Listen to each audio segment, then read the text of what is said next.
We're coming, and we ain't backing down. We don't need a bunch of cats in here looking in the mirror. Everybody just do your job. You understand that? Hey, will you shut up? I'm bitterly disappointed with the officiating today. Guys being dudes. And they run through our like through a tin horn, man. Richard, did I tell you that I went to my first NASCAR race the other day? Dude, NASCAR in person is legitimately sick. Old school Pepsi 400. Went one time, sat like sort of near the start finish line. That like feeling where you literally just feel like the cars like in your chest coming by is awesome. Awesome. Big fan. In person experience. Where? The thing that Pocono, I'm guessing? No, Richmond, Virginia. Oh, okay. Okay. The thing, it was not planned, so I didn't think that my wife and I did it as well as we could have. Like, we didn't bring a cooler with our own food and drink. You didn't bring the RV? We didn't. She wore shoes that were less than wise for the hike to the top. No. Yeah. Oh, no. But what I really liked about it, and I'm not cosplaying as a motorsport fan here, I couldn't fake that even if I wanted to, was the way that the amount of noise in the track makes everyone have nothing to focus on but the race. Yeah, yeah, you're not talking through a NASCAR race with the buddies for the most part. And to me, it reminded me of one of the things that you've observed before about the Rose Bowl, a venue that we both like, especially when it's the Rose Bowl game, which is that there's just no gimmicks here. Like they have these stage breaks now, and there might be a caution where people are sort of chatting and they might put some stuff on the video board, but there's none of this like follow the bouncing helmet with the hidden thing under it, or pierogi races, or that's a very Pittsburgh thing, I'm imagining. Box of mystery question and answers. Anyway, I enjoyed it. I thought it was a lot of fun. I had never been before. Would go again. And the people who told me that it was going to be loud were not kidding. I think I was assuming a small degree of exaggeration about the noise because we were sitting really up high because we wanted to see the entire track because it's a short track. They were not exaggerating. It was the loudest thing that I've ever experienced that lasted more than, I don't know, a couple of moments at a time. Just like 3.5 hours of unrelenting noise. Richard, I'm ready to bring some unrelenting noise about the Mountain West Conference in 2026. That's right. The last of the G6s as we march on towards the college football season. Yes. This week of August 19th, we're recording this on Wednesday. We are going to get through the G6s here with Mountain West, and then we have the Big Ten and the SEC coming next week, as well as our annual favorite, a time capsule prediction special. With the Mountain West, if you are a new listener, you will be indoctrinated into the way that we do our previews here. That is with a rose, a bud, and a thorn, a thing we like, a thing we're kind of curious about, a thing we're concerned about for every team in the league. And who is in this league now? You could be forgiven if you were a little bit confused about that because there's been a lot of turnover. I will refresh you. The following are gone to the new Pac-12. That's Boise State, Fresno State, San Diego State, Utah State, and Colorado State. And in to replace them, or to replace some of them, are UTEP, Northern Illinois, and the big prize here, the North Dakota State Bison. That leaves this league at a tidy 10 football schools for the 2026 season. Going to be interesting. Also, quick note, if you have not done so yet, if you want to, you can go to splitzoneduo.com and you can play in our FCS upset draft. You probably saw in your podcast feed on Wednesday of this week that we had an episode with our dear friend Stephen Godfrey, where you have the opportunity to join us in picking which FCS teams are going to beat FBS opponents. I can say that there was a team or two in this conference who we predict is going to lose one or two of those FCS, FBS games this year as we were drafting our own teams. Richard, you have the pleasure of taking the top team in the standings from last year that is still in this conference as we go in standings order. You will start us off with the New Mexico Lobos, who actually did not make the championship game on a weird tiebreaker, but the Lobos, Richard. For those of you who are new here, we don't do tiebreakers throughout the season, so you're going to have to figure that out. New Mexico, one of rank the pleasant surprises from last season off the top of your head.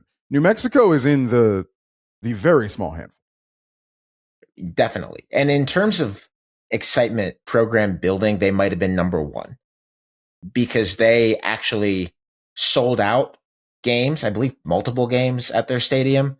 They generated real local excitement. I think the team was good enough that it actually helped them get some momentum to get some facilities, stadium funding upgrades across the line last year. They really did something here last season. And for that reason are really interesting coming into this year. Yeah, and I tend to believe they're going to do something this year as well. Second best returning production in all of the G6. As we know, if you're a G6 team, you are rowing against the grain to try to figure it out year over year when you have a good team with good players. This is a team bringing back 4 offensive linemen. This is a team bringing back its best offensive player, best defensive player, I should say. Jackson Eck, who didn't look this up, but going to go out on a limb and know who he's related to. He's an all-conference player. A lot of in-league defensive player of the year shouts for him this year. Our pal Bill C has New Mexico as underdogs to only UNLV, and it's essentially a pick 'em. They're like a 1-point underdog in that game. As far as non-power conference opponents, I think New Mexico plays Oklahoma as well this season. Quarterback Jack Lane back. That's a bud as well. New Mexico's single season completion percentage record holder at 65%. However, he'll give you a pick now and then, which is something to pay attention to as they move through the season. Threw 10 picks last year. The thorn here is, frankly, where is the pass rush? Where it at? Because you're bringing in new players, Clay Martineau from Boise, Jalen Charles from Memphis. They're going to have to figure that out on defense. But on offense, this team was funky. Michigan found that out the hard way in that game. Obviously, Michigan won the game. But you watch that game and you're like, well, New Mexico's doing some cool stuff on offense. So they're a team to pay attention to. Keep an eye on them this season, especially in a new Mountain West that is, quite frankly, for the taking now that Boise's gone. Yeah, they had an edge rusher on this team last year, Keyshawn James Newby, who had 17 and a half TFLs and 9 sacks. He is in an NFL camp right now as we record this with the Eagles, to your point of where's the pass rush going to come from? Because it did come last year. What didn't really come last year was the pass blocking. I think part of the reason why Jack Lane was so interception troubled was that he just really could not chill out back there. And so they have the 4 guys back. As you mentioned, I think you could ask a reasonable question on that offensive line about is that good returning production or bad returning production? And you never really know until you start playing ball. But yeah, I'm very excited about this team. Very, very excited about them. I think that for obvious reasons, Jason Eck's name, we'll probably talk about this again soon, is going to come up for other gigs this year. So there is a bit of a feeling of like potential last night before the end of the world going on here. And when that's the case, you might as well just go out and win 11 games and win the conference, right? Topical for New Mexico. Shout out Roswell. I've got the UNLV running Rebels here. Interesting squad this year. I think the Rose is obvious. Running back Jaden Thomas, bankable star, would be either the number 1 or at least a really good half of a Thunder and Lightning tandem for basically any team in the country, at least in a tandem. He's a star. He's going to put up big numbers. You could raise some maybe concerns about how that run game holds up when they play the proper big boys. Because last year what happened was he torched everyone except when they played Boise twice and lost both. And when they lost a game to the aforementioned New Mexico, he got completely bottled up. So basically when they lost against good teams with some meat and potatoes, he struggled. If I were guessing, that might explain partially why they were able to hang on to him. He's not a big guy. He's like 5'8", 5'9", maybe. And, the question is just in those games against the bigger, more physical defensive fronts, what happens? But in the interest of not overstating it, how many just bankable, absolutely going to be 1,000+ yard running back if they're healthy type guys are there at this level this year? Not that many.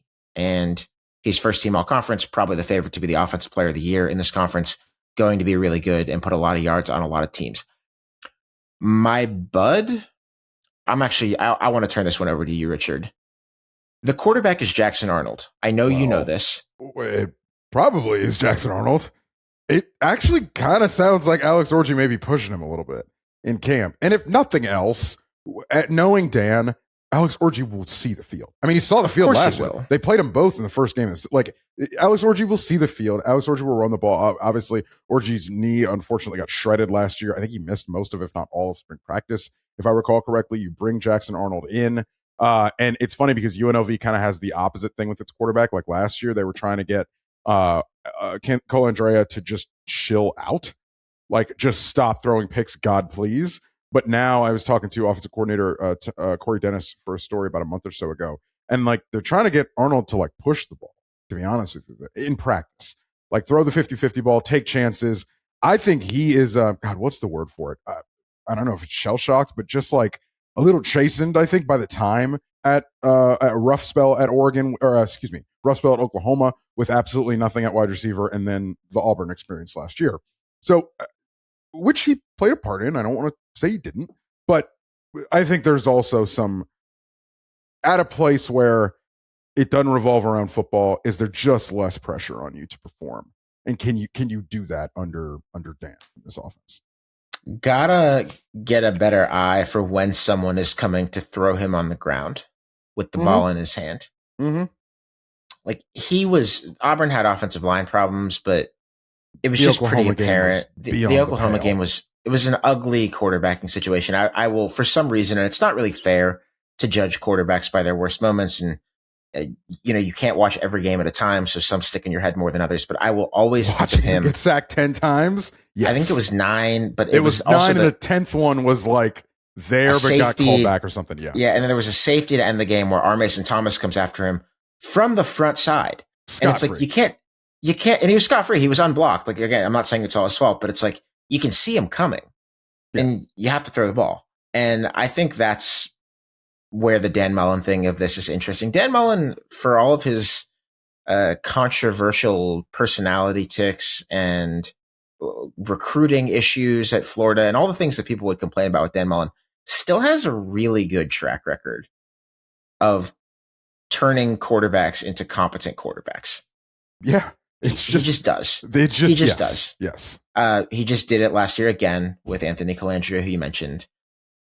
I'm butting this because I think there's a world where Jackson Arnold just kind of, relatively speaking, supernovas this year.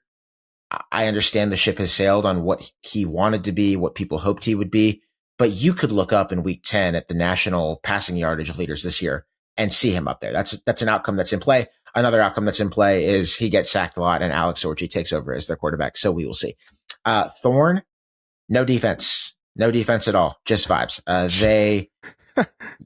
Who needs they really did not last year. And if we were guessing, will not this year stop anybody on defense. UNLV is one of those programs that if you're just looking at the S&P or SP plus finishes, real ones will know, SP plus finishes over many, many years. They're one of those programs that kind of reminds me of North Texas or Texas State, where there's just never, ever, ever a good defense, with the one exception of Barry Odom's last year, which landed Barry Odom the Purdue job. You sort of saw UNLV last year plummet back. They had been up in the 50s for a rare change in defensive SP plus, got back to 89th. And honestly, it might be worse this time around. They have a couple of preseason all-conference guys on this defensive line in Lucas Conte and Landon Thomas, but I think that's more a statement of continuity around the conference than it is about UNLV, though those guys could be very good players. When they played offenses last year, they were in the top 80 in offensive SP plus. They gave up 48, 56, 40, 26, and 38 points. So that's a median of 40 points in those 5 games. Going to be a lot of points scored when UNLV plays football this year. I'm in. Also going to be a lot of points scored on the island with Hawaii. They got their best players back. Like, it seems like nearly all of them. Wide receivers are going to be good again. Micah Elhado is back and healthy, was not healthy for a spell last season. Pofele Ashlock at slot back. Elijah Palmer on defense in the secondary back. Jamie Otis at linebacker back. 3 offensive linemen back. okay. Cam Barfield's the bud here. He comes in at running back from the portal, has some legit all-purpose potential for Boston College, limited, but some. And you take a look around and you're like, okay, he could be explosive in this offense. You know they're going to throw the rock around. All right. The other thing that I think you should note is they're probably going to be pushing in a lot of these games because ain't a lot of depth on the other side of the ball. So when we talk about points scored, we talk about box office. When you're winding it down at 11:30 Eastern, and the Bows are getting it on, stay up and watch because I think this is actually going to be a fun one. They get Stanford week 1 or 0 or 1 to open the season up. I remember they beat them last season. Yes, they did, and they play the return trip in week 0, 7 p.m. Eastern time, 6 p.m. Gods on the ACC network on Saturday, August 29th. I've noticed something about their defensive portal strategy this year, too. I think it's funny. Not funny. I think it's actually revealing, but also kind of amusing and neat to look at when you just identify like the levels and the types of players that teams are portaling in a given offseason. Like there's a lot of teams in the G6 that it's like, wow, that's a lot of Division II guys who are coming up here. I think what Timmy Chang is doing at Hawaii is the Power 4 bounce back thing. And it's a lot of the time it's just like, hey, it didn't quite work out for you on the bench at Iowa State or Kansas State, or maybe you played a little bit at one of those places, or at Virginia Tech, it didn't work out for you. How'd you like to live in Hawaii for a year? And they're doing that a lot. They have a big list of power conference transfers who are coming in this year. I tend to get more excited about the transfers up than the transfers who didn't work out and went down. But Hawaii has kind of a definitely unique value proposition that it can offer people who might be a little burned out for one reason or another at a bigger brand program. Shit, offer that to me. Richard, I will offer something to you, and that is an opportunity to tell me if you were ranking the conference footprints that we have previewed this year by how fun they would be to road trip through on a set, not a pair of Nokian tires, but a set. Do you think the Mountain West would be the most appealing conference to road trip through? Yes, if only for scenery, obviously. However, the Big Ten footprint offers you the sea to shining sea variety of road trip. Too long. And well, if you're on Nokian tires, they're going to last the whole deal. You're not worried about it. Very fair. No, very fair. I mean, the durability of the tires is not going to be your issue. Right. However, in the interest of, not running afoul of the FTC, Nokian can't keep you awake when you're driving. They can't. Sure. They can't make it necessarily compelling to be in the car for 50 hours. But maybe if any tire company could, it would be our partners. You've done that drive, tires. I will say, haven't you? I have not done coast to coast. No. Oh, you haven't done coast. Oh, no, you I have not done coast to fly? coast. I did actually. When we moved to the West Coast, shipping a car was much. It's so much cheaper than you think it is. Yes, it is. It really is. I was shocked by this. This was like the one thing about moving, which was like a several $1,000s expense overall, that was not that bad. I think we paid like $1,100 and got a rebate just for turning in some kind of receipt by mail at the end of it. Very, very easy. Now, you don't have to do that if you've got a set of Nokian tires on your car. But yeah, if anyone's ever moving cross country and you don't want to do that drive, though you should if you're on Nokian tires, it's a much more affordable option than you thought. We want to say thank you to our partners at Nokian. This is year 5 for us and Nokian together, beloved sponsors and our very real tire providers. We say thank you to Nokian tires. Richard, we're going from tires to planes. Well, planes need tires, wheels. We tires. talk about it. Oh, also, yeah. So regarding planes and tires, listener Grady messaged me on Instagram, RJ_CFB, says, was listening to the Independent preview, our Notre Dame and Friends preview. And the Nokian tire ad read about water tires cracked me up. The ocean tire market is tugboat tires. We use them on the side of the boat as fenders to keep from denting and scratching the barges. We use old airplane tires mostly, but that's the answer to the ocean tires problem. So the more you know, and I learned a little something from that. Thank you, Grady. Yeah, I don't know much about tugboats either. Thank you, Grady. We do appreciate that. But the Air Force Academy, planes do need some kind of typically wheeled thing to get on the ground. possible new product category for our friends. Who knows? The trajectory here is kind of weird. So we think of Air Force long-term under Troy Calhoun as being very consistently solid, and they mostly have been, but they were really bad 2 years ago, 2024, in ways that were understandable. They were very young. They had lost a lot of people, especially at the ball handling positions, and we're kind of struggling to get it together, and they were just a bit sloppy. We thought they would get better last year. They did get better last year, especially on offense. Like the down to down numbers were a lot better, but they went from 5-7 to 4-8 anyway, for reasons of, in my opinion, they played 4 games decided by a field goal. They lost 3 of them. Also, they had a quarterback injury to Liam Zarka, and also just took a while for him to sort of establish himself in that job. So they didn't get a full season out of him. I think there's going to be a bounce this year. I tend to think. My rose is the quarterback, Liam Zarka. Richard, you'll probably be in the studio for some Air Force games over on the CBS Sports Network, if I were guessing. I certainly will be, yes. You watch a lot of Air Force football. This is a legit, solid, fun service academy quarterback who I think would get more national attention if he were at Army or Navy, frankly. Like last year when he played, which was not a full season, but was most of a season, 17 yards per completion on 63% as a service academy quarterback. That'll do. 5.5 yards per designed run. That'll do. He is the guy you would want, I think, coming into this year if you had to pick one out of the 3 Commander-in-Chief's trophy schools.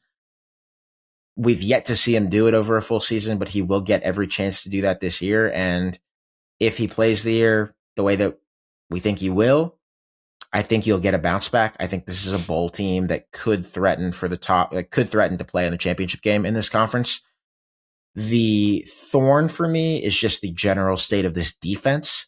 They had a long run. It was about 5 years wrapped before and after the pandemic, where they were one of the best G5 defenses. Usually they were in the top 30, a couple times in the top 15 nationally in SP+, but past 2 seasons, it's been really deteriorating in almost every way. Third down defense last year was ugly, could not get off the field. My bud is that they have a lot of guys back who I think are in a vacuum pretty good players on that defense in ways that make you wonder why it didn't all fit together last year. And I think they wonder that too. They got a new defensive coordinator, Steve Russ, who played here, who was an all-WAC guy when he was a player at Air Force, was last at UAB with Dilfer.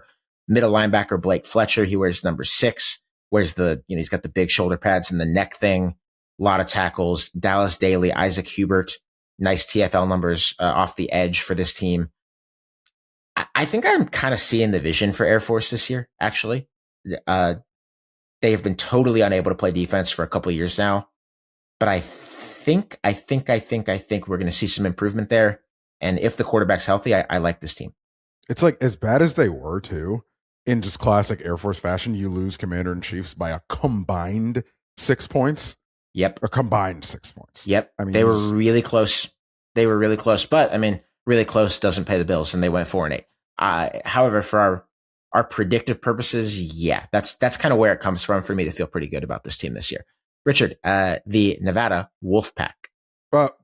Actually seemed like they're going to be okay up front on defense. Dylan Labarbera, excuse me, returns. Dylan Labarbera. Labarbera comes back on defense up front. Logologova also up front as well for them. A couple big old transfers. Jeff Choate's doing the beef tactic. I get it. It's kind of funny that this is not empirically researched, but it's like the power conference guys who take over these jobs. I'm thinking him. I'm thinking Billy Napier at James Madison.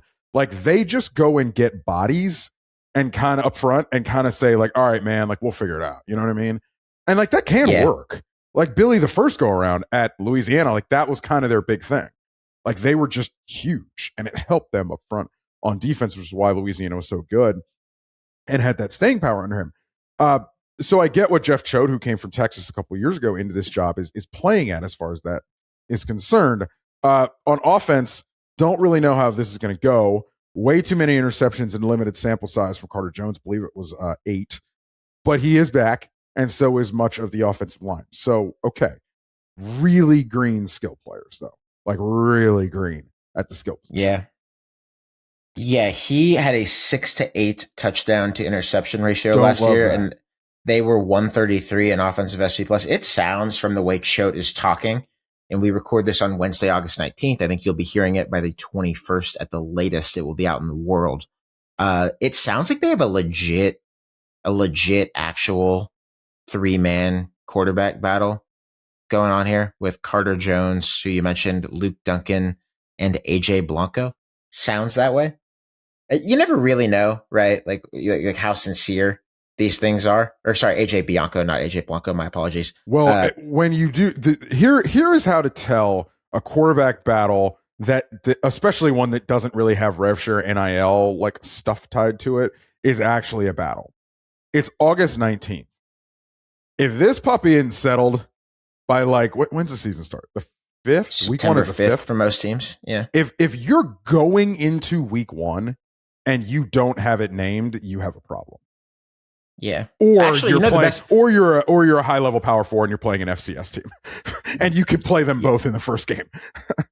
The best example of this phenomenon, and you clocked it at the time, I remember you doing it, was Michigan the first year after Harbaugh, where I think we were doing the week 1 preview, and you were kind of tugging on your collar, like, man, like the way Michigan's talking, like this Alex Orji guy, the way they're acting, it isn't it. And yeah, I think you'd like to be naming your quarterback by 21 days before you play actual football. Yes. But if you're Nevada and you have the situation you've had, and none of these guys are big NIL gets, like, okay, like I understand. You can take it up pretty close to the beginning of the season. Man, could be a really bad situation offensively here. I have Wyoming, the Pokes. My rose is actually a little thorny, which I don't mean to be, but I'll try to put an optimistic sheen on it. I think that they are getting back to doing what they were doing a few years ago and what they were doing under Craig Bohl, which is developing consistent linebacker talent at the top of this level. Last year, they hit on a couple FCS transfers at that position, Evan Eller and Braden Johnson, who were big tackle machines in Eller's case, a lot of TFLs last year as well.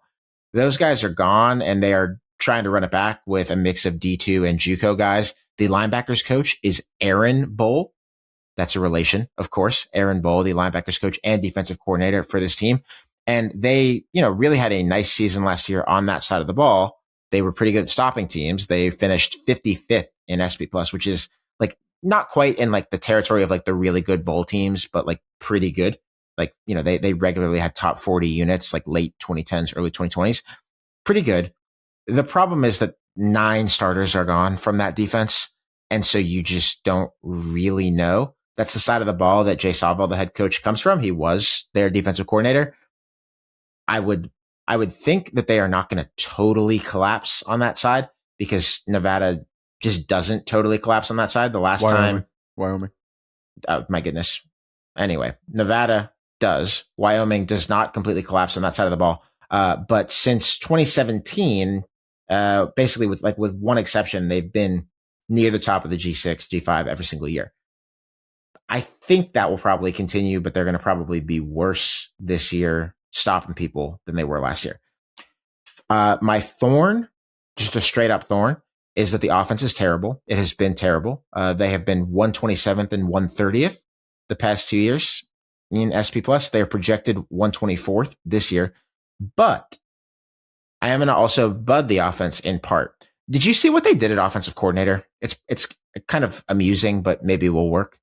I did not. They hired this guy, Christian Taylor, who was a roving assistant with, guess who? Josh Allen's Buffalo Bills. Not just Josh Allen's Buffalo Bills, by the way. He was offensive coordinator at William and Mary for a run. And they ran like some sick shit. Like 2 quarterback, like really wild stuff in that run there at William and Mary. Old Bill and Mary. So I don't know if Wyoming's going to get weird here. They are basically just, maybe they're going to get weird. They are definitely rubbing some Josh Allen on it, which like makes sense. It's a way to get people excited. They do have 3 potentially good running back options including a 1,000-yard guy from Western Illinois FCS, Markel Holman, who I think is going to play a lot for them. So also just as the way that Jay Sawvell has been talking, he's kind of called a shot. He says this is going to be a substantially better offense than what they've seen here the last several years, which is a big deal. Usually when coaches talk that way, they feel pretty good about one side of the ball because you're kind of making a verifiable claim that you could be judged against, which would look really bad if you had another terrible offense this season. Granted, it's not that hard to go up from 130 in SP+. So I think this is going to be a more balanced team this year, just in terms of their strengths and weaknesses. I think it's going to be a less terrible offense and probably a less great defense at Wyoming. Fair. Richard, by the way, Wyoming is slotted here because it's time for our quick home field plug for the week. And I like to put the home field read right after a school that I think has a particularly gorgeous home field collection. Just go to home field's website, homefieldapparel.com, and scroll down their schools list or Google it, and you will find the Wyoming home field collection. Very pretty. The Wyoming shades of brown and yellow are just a gorgeous color combination. But if you are not a Wyoming fan, if you're a fan of some other team, it is new release season for our dear, dear friends at Home Field, making this a really good time for you to get equipped, look good, play good, feel good. You can find all sorts of new delights. If you go to homefieldapparel.com, you can shop their game day collection. Home Field is in the polo game now with stadium polos that I'll be wearing a lot, new hats, new tri-stripe crew necks. If you are listening to this, there's a great chance that your school has some truly sick stuff on offer right now at homefieldapparel.com.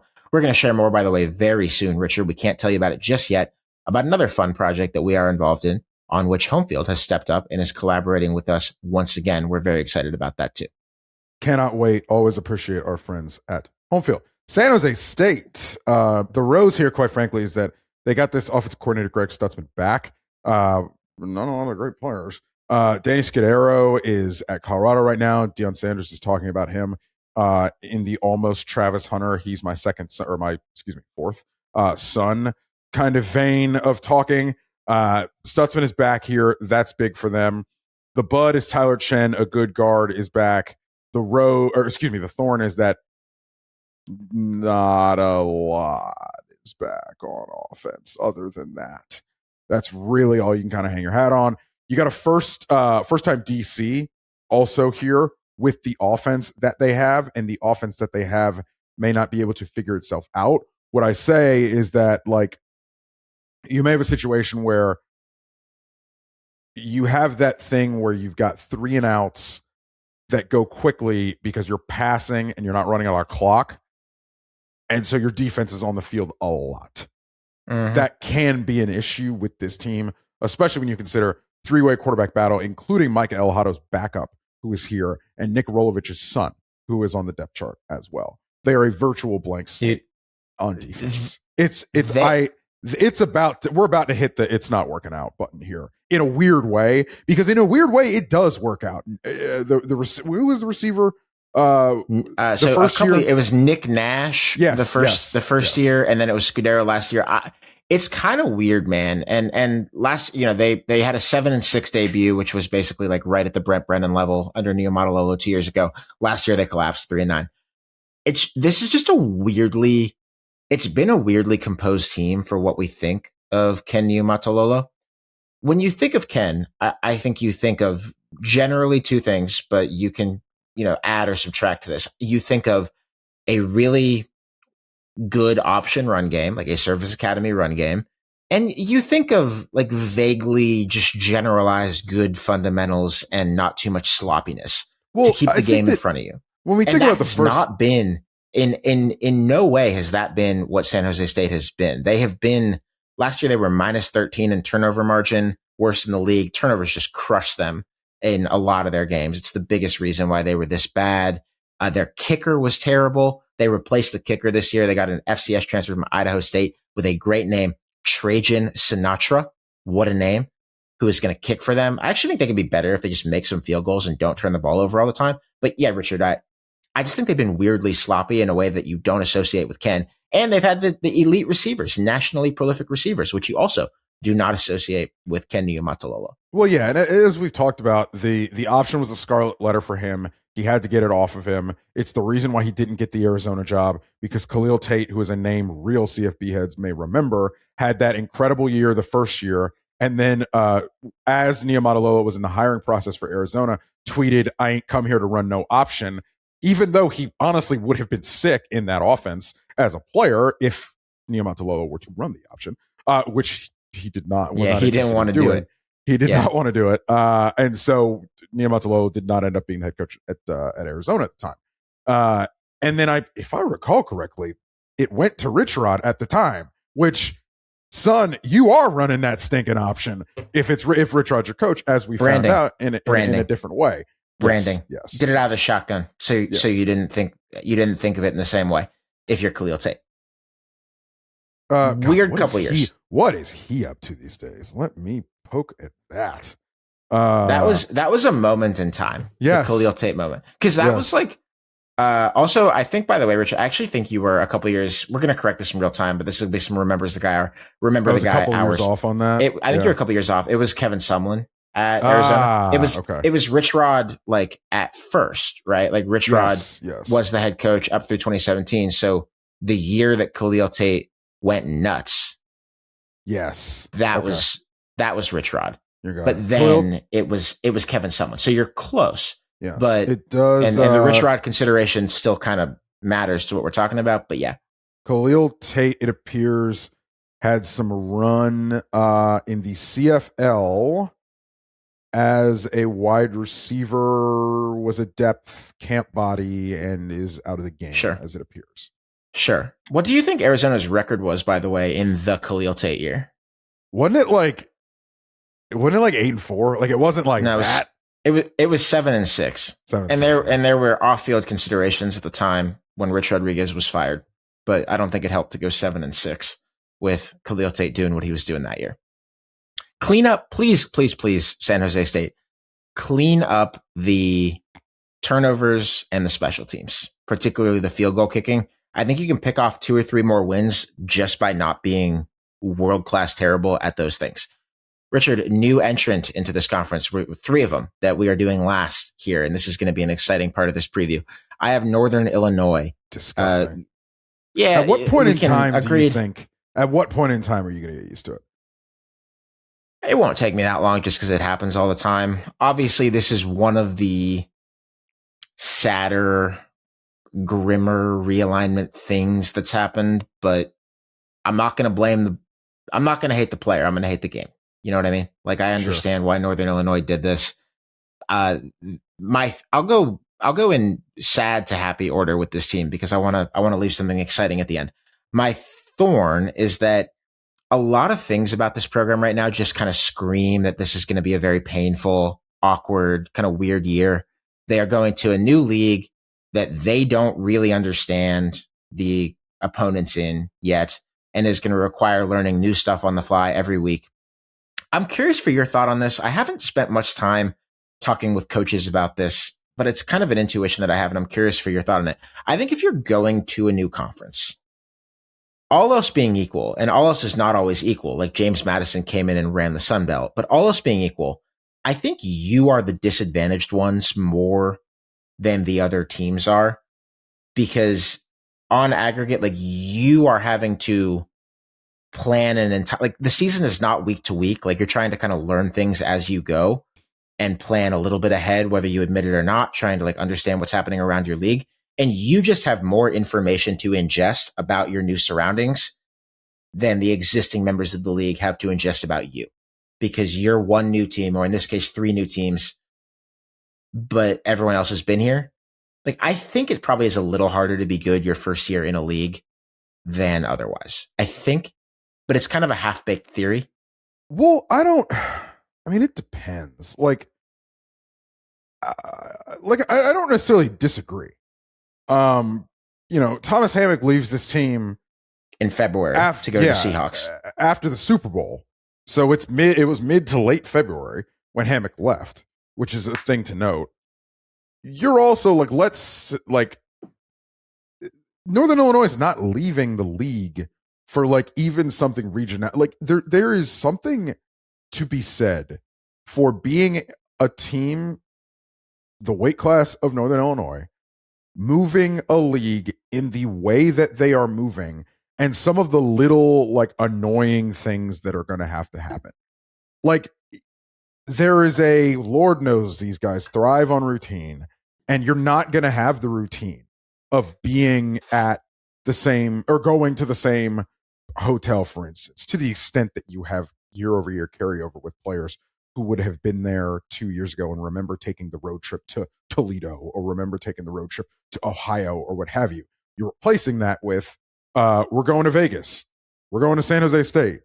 We're going to North Dakota State. We're going to, like we're going far-flung places from DeKalb. Is it DeKalb?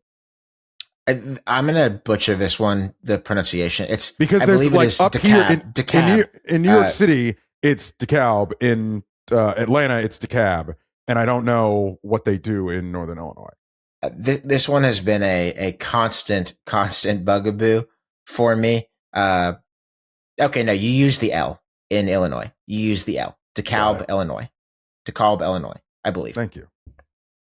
But yeah, you combine that kind of half-baked theory on it being hard to adjust to a league you don't really know with the late departure of the head coach. They promoted the defensive coordinator, Rob Harley. He is now the head coach, technically, I believe, still with the interim tag. Yes, he is. Yes, it's interim.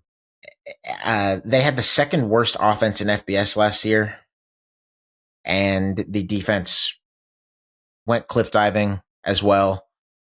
It just feels like a lot to ask for them to not be really bad this year. It basically does seem like a year zero to me. My bud is that they are doing an interesting thing on defense. I talked about identifying with Hawaii, like what type of portal guy do you like? What they like here is Division II and some junior college. Like the defense that didn't play well last year has guys in here from all over lower levels, like Eastern New Mexico, Central State, Marion, Lincoln, Missouri. I mean, there's just kind of this grab bag of people from lower levels, which when you bring guys up is at least like more curiosity inducing for me than when you do it the other way around. The Rose here, though, is actually pretty exciting. And if you have been reading like preview magazines about this team, you might have missed this because he came around later. It's the quarterback, Teron Dickens, who was a Walter Payton finalist, runner-up last year, the latest stud offensive player to come out of Western Carolina. We've talked about a handful of those guys during preview season. This quarterback had signed with North Carolina in the portal, but left the team during the offseason. On3 reported that had to do with academics. And then in July, and remember July, like in the house settlement NIL era, like ink is already dry on quarterback deals. So I don't think that Teron Dickens was going to go and collect like a big payday at that point, really anywhere else where teams already have their quarterback situation settled. And so he winds up at Northern Illinois, like one of the biggest FCS transfer gets that you could possibly have, comes to NIU and is going to be the quarterback there this year. He was an unbelievable FCS player, obviously. Has 2 years of eligibility left. If I were guessing, I'd say he plays well this year and then goes somewhere else next year if I were just guessing. But this is legit exciting. Like this is the most exciting quarterback thing they've had since probably Jordan Lynch. And I'm not predicting that we'll have that level of results, but they have like one of the really exciting quarterback stories to follow in college football this year. It's going to be unfolding against this really weird backdrop and a team that I think might be terrible, but Teron Dickens might ball out at NIU this year. Like you might see this guy. We might be talking about him, Richard, on the hurry up fairly often this year. High praise. Yeah. I mean, he's just exciting. Like he is one of those guys who's going to drop back and throw the ball like 40, 50 times a game, or at least that's what he did at Western Carolina. I'm sure they're going to run him a bit too. They did that at Western Carolina as well, but his real thing is just drop back, reload, cock the gun, fire, go, go, go. And I'm excited to see what he does with the Huskies. Fair. Onwards to UTEP, also in this league as a newcomer. Some defensive players back at each level. Some good players back at each level. Each of the 3 levels at the defense. That's the Rose. The bud here is I'm going to cop to the fact that, and this may not surprise you, I don't know a ton about UTEP's quarterback EJ Colson, or the seems like quarterback EJ Colson here, but I do know he's from Incarnate Word, which is going to lead me to optimism, considering the quarterback and offensive history. They did. The bloom might have come off that Rose last year. No, big time. It was one of the most disappointing seasons that any team had in Division I. When we did the FCS preview last year, we were discussing this as it was a preseason top 5 team, possible title contender, and then they finished sub 500. But yeah, Incarnate Word is a bit of an incubator. Don't love it. It seems like a lot of their transfers are on the youngish side. Again, we talk about kind of transfer strategy to replace created rosters in some different ways at the G6 level. And maybe, just maybe, doing sort of like a multi-year hope, like this is kind of the development year, and hopefully those guys hit next year, which means you're going to be on. But I don't know. Maybe I'm sort of looking at the roster edgewise and trying to make something that's not there, but whatever. Offense, totally picked clean when we talk about created rosters as far as that's concerned. Our pal Bill C says 15 players saw over 200 snaps on offense. All of them are gone. All of them are gone. Mm-hmm. So it's just, that's the way of the world. And you're moving you're moving leagues. For Scotty Walden, this is year 3, I believe. Yep. And it has not been going swimmingly. But it's a tough road to hoe at UTEP all the time. Yep. Doesn't say much about him that he might get fired this year. You made sure that he was on our list when we did our coach firing confidence draft, because when you go 3-9 and 2-10, it's a possibility, even though we know what we know about that job. Richard, a legitimate conference championship contender comes in here, the last team that we're going to cover, and one of the most exciting, maybe the most exciting transitions ever from FCS to FBS. It's North Dakota State. Where are you at on this one, just before we talk about specifics? I just don't know what to do with the timing in which it happened.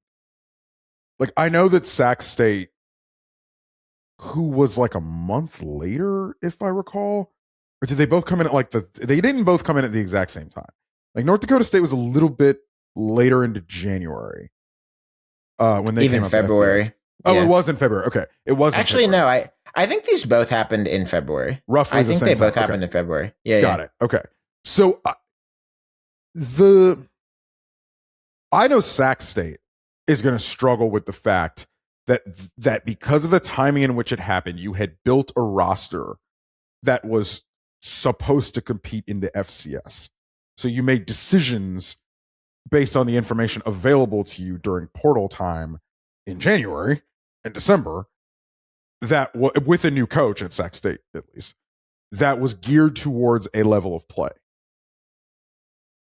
I don't, to the extent North Dakota State, which was certainly going to be at the top of, even though they got upset last year in the playoffs, was going to be at the top of the FCS no matter what, every time you roll a ball out because of just who they are. Then you add in the timing of when they moved up to to FBS, and you wonder how that plays for them as far as roster composition is concerned. I don't know. There's a lot of I don't know here, and this isn't a team you ever say I don't know about.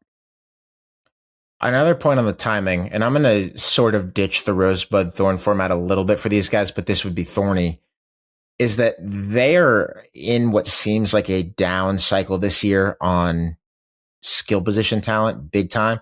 Like last year, they had Cole Payton at quarterback, great quarterback. They had Bryce Lance at wide receiver, Trey's brother.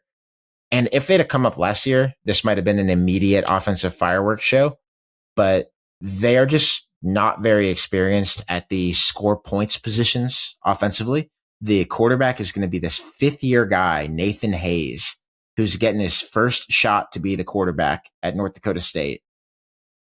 They don't operate like other programs. Remember when this used to be a thing? Like your 4th or 5th year in the program, quarterback waits his turn, gets to play for a year. That just does not really exist anymore, but it exists at North Dakota State. They sound very confident about him. because he's been around. Like, he knows the way that they operate, been around under a couple of head coaches now. Tim Polasek, of course, currently in charge. It's a culture bet. Like, literally, the roster is a culture bet. I think North Dakota State thinks that they don't need to do some kind of overnight thing to achieve what you're talking about. And you're right. They're different than Sac State. They also have, what I understand is at least a pretty substantial player payment operation. I don't know how big, but I understand that they pay players and pay them pretty competitively, certainly near the top of FCS. I don't know where they'll be here, but they're just betting that they're North Dakota State and that it's going to work. I guess I don't want to tell them it won't, but for the purposes of how good they'll be in the first year, I think it's a fair question. Long range, I'm curious where you are here. Long range, they're going to win this conference a bunch. You would have to think, yes. Like a lot, I would think. But I would kind of shade toward there still being room this year for New Mexico or UNLV or maybe Air Force. I think there's a couple of possibilities. I won't be surprised if North Dakota State contends, even wins it, but I do think that they're maybe just a little bit off cycle.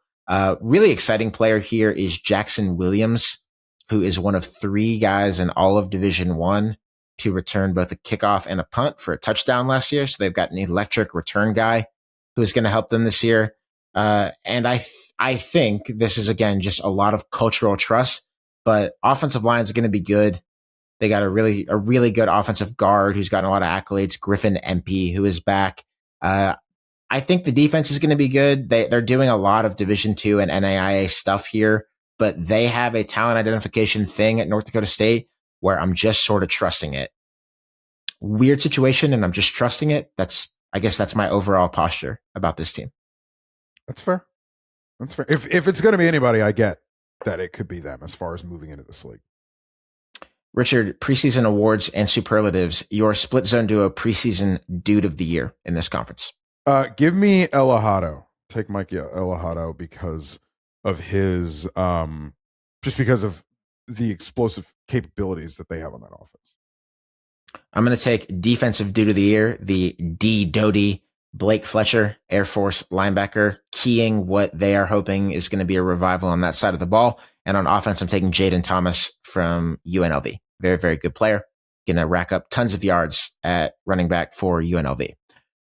Coach who will not be here next year. Richard, last year we took Timmy Chang. Both of us did, and we were wrong. This year, who are we both taking? I'm taking Jason Eck. I put 2 and 2 together on an episode that we did with Godfrey, and it's just a situation where the guys from Wisconsin, if it doesn't work out at Wisconsin, like, let's just be honest. Let's not make this harder than it needs to be in Madison. Put 2 and 2 together there. Whether it's Wisconsin or someone else, I think someone is going to want to hire Jason Eck after the season. Richard, the minority coach of the week of the year in an interesting schematic spot. I am going to go with Timmy Chang. I'm going to go with Timmy Chang just because of what we're talking about with Elahado and this offensive explosion, and all those different things. It's fascinating to me to think, and I know that this is way, way on the upside case, and as we said, talking about the defense, it certainly may not, you may not get the upshot here, but what happens if they really are good? Does somebody on the West Coast come calling for him? That doesn't really happen with Hawaii head coaches. No, it doesn't. It doesn't. But I'm just asking questions, baby. Just asking questions. Well, actually, it happened with Nick Rolovich. Well, yeah. Yeah. It happened with Nick Rolovich. You know what? I say it doesn't happen with Hawaii head coaches. It's actually, that's historically illiterate. It happened with June Jones before him, too. Right. But those two guys are or at least June Jones, is a different proposition to Hawaii than Timmy Chang. Yeah. Timmy Chang is like one of a handful of their best ever players. Yeah. Timmy Chang has some real juice right now, at least at Hawaii. I don't know how that translates into the coaching carousel, but he looked going into last year like a pretty obvious firing candidate. and now he has a contract extension. And, I think they wouldn't have wanted to fire him because of who he is and what he means to them. But, this could be a job that he just holds for his entire life if he wants to, or pretty close to it. Or maybe he gets a look somewhere else in the coaching carousel season. We will see. Richard, your favorite game of the year in this conference on the schedule? You realize Hawaii, that Hawaii, I'm really doubling down on Hawaii, huh? With a paper thin defense. Hawaii plays Arizona State in week 7. We're just asking questions. Yeah. For me, UNLV at New Mexico a couple weeks before Thanksgiving could be a championship game preview. But anyway, I think it's just going to be a great New Mexico crowd for a program that people seem bought in on. And I think they understand like the possibility that this might be it for Jason Eck there. And so there's a lot of desire to just get this thing done, like have a great season this year in Albuquerque because of what might be coming down the pike. Bit of a program revival. I look forward to that. They played a good game last year as well.